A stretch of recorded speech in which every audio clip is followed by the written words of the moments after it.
কেউ শিখছে নুডলস বানানো, কেউ রুটি তৈরি, কেউ বা পিঠা বানানোই ব্যস্ত। আবার কেউ খুব মনোযোগ দিয়ে ডিম ভাজি করছে, কেউ তৈরি করছে স্যান্ডউইচ। রান্নার প্রতিটি ধাপ তারা শিখছে আনন্দের মধ্য দিয়ে, খেলাধুলার মতো করেই। চীনের কয়েকটি আধুনিক প্রি স্কুল ও কিন্ডারগার্টেনে এখন শিশুদের শেখানো হচ্ছে খাবার তৈরি, আর খুদে শিক্ষার্থীরা সেগুলো মনের আনন্দেই শিখছে। শিক্ষকদের মতেই এতে শিশুদের আত্মবিশ্বাস বাড়ে, সৃজনশীলতা তৈরি হয় এবং তারা ছোটবেলা থেকেই আত্মনির্ভরশীল হয়ে উঠতে শেখে।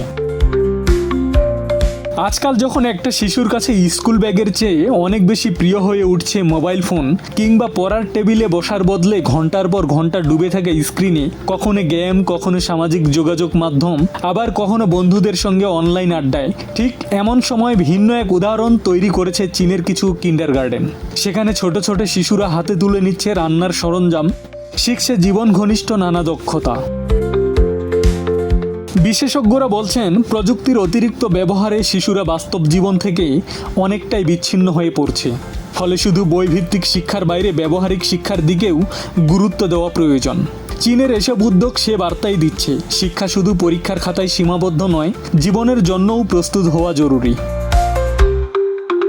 অনেক অভিভাবক মনে করছেন, বাংলাদেশেও যদি শিশুদের ছোটবেলা থেকেই এমন ব্যবহারিক শিক্ষা দেওয়া হতো, তাহলে তারা মোবাইল আসক্তি থেকে কিছুটা হলেও দূরে থাকতে পারত। একই সঙ্গে নিজেদের কাজ নিজেরা করার মানসিকতাও গড়ে উঠত। প্রযুক্তি নির্ভর এই সময়ে চীনের শিশুদের এমন ব্যতিক্রমী শিক্ষা পদ্ধতি বিশ্বজুড়েই কৌতূহল তৈরি করেছে।